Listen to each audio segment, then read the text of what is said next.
Thank you again for joining me here at the Olive Oil Critic, where we learn more about extra virgin olive oils and how to integrate them into everyday life.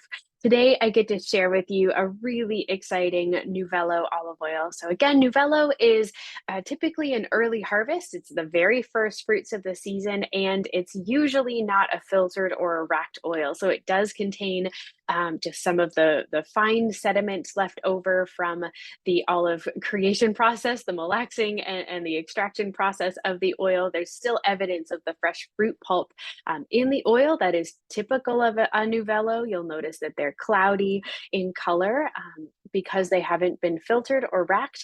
But even so, they need to be consumed quickly, and they are so delicious. If you can get your hands on them, they are always a treat to enjoy. So I highly recommend that you go and find some Novello because they are just so special, the very first fruits of the season, and they are often hard to find. They're not very common, and when you can find some, they are exciting. So this Novello is from California. So this is from Lucero, the American olive farmer, and this is their Novello, which is the very first oil that they created this year.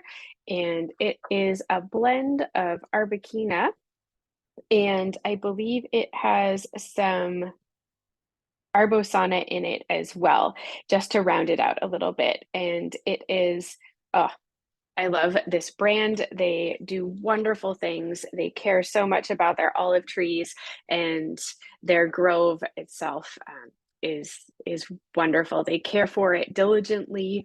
They love on their trees. This Arbequina specifically is a high density format. So the trees are very close together and they're hedged, but that doesn't necessarily change the quality compared to traditional spacing. They can get really high yields, and the land and the format, especially in California, lends it very, very well to that form of growing. It's fairly new.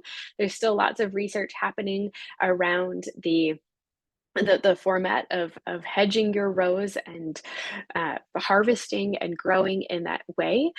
But what it does do is decrease the pick to press time because you're able to use an over the row harvester to pick the olives.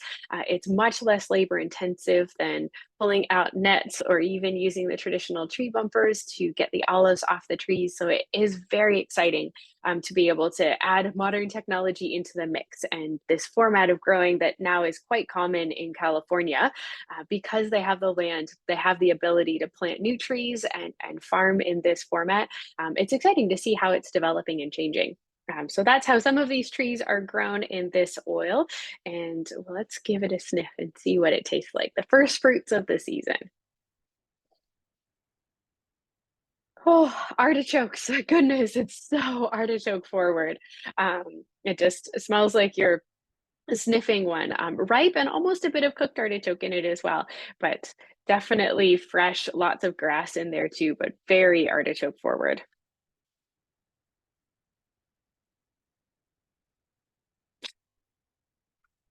Oh, in the mouth, it is round, it is green, very buttery, very creamy,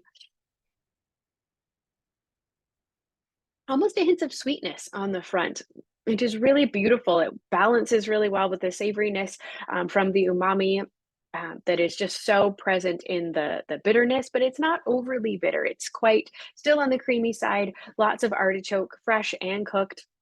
You'll also notice a lovely black pepper finish on the back of your palate that's just like a warming sensation. It's not overwhelming, it's not spicy. I would say that it's just this beautiful, warming, lingering black pepper that just follows the oil all the way down the back of your palate and the back of your throat.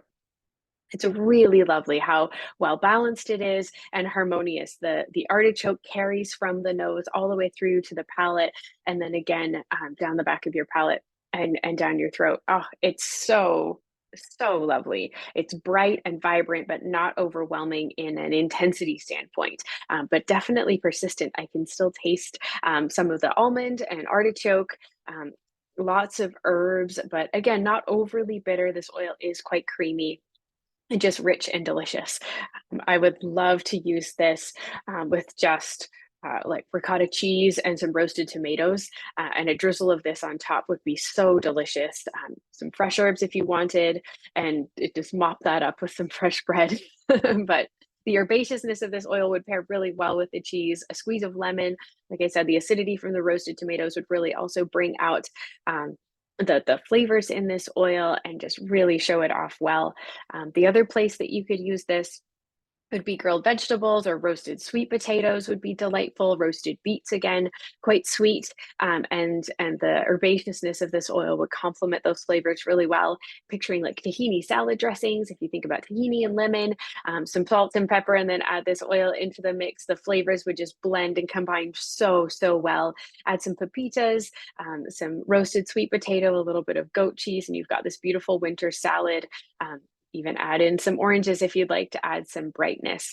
But there's lots and lots of potential and use for this oil. But goodness, there's so many things you can do with it. I'm also thinking about yogurt in the morning. You could drizzle a little bit of this on top with some roasted blood oranges or mandarin oranges and just caramelize them with a blowtorch and a little bit of sugar, and then slice those and put them on top of yogurt with some mint and a drizzle of olive oil on top. It's kind of this beautiful sweet savory mix. The acidity from the oranges really would blend well with this, and the creaminess of the yogurt again would just tie all of the flavors together within this oil. So there's so many fun possibilities to use with this Novello from Lucero, the brand Lucero from the American olive farmer in Corning, California. Oh,